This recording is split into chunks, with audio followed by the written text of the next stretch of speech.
lovely friends, welcome back to Create and Cook with Jimmy. So if today is your first time, don't forget to subscribe, like and share. Today we are going to make scrambled eggs. So in this large bowl I have 6 eggs, I have some milk, I have here some salt, I have oil, which is olive oil, and then I have some herb drill and chives.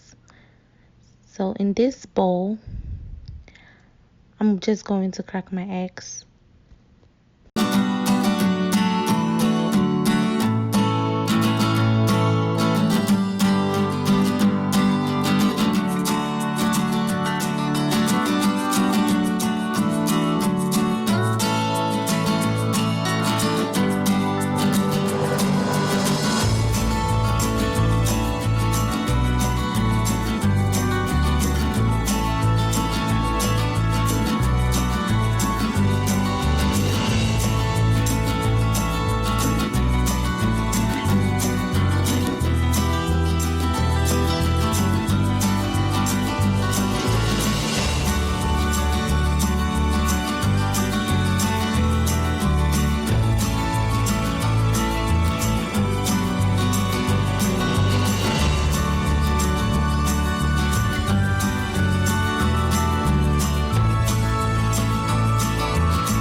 So when you get to however dry you want your eggs, just go ahead and add your herb chives and your herb drill to it.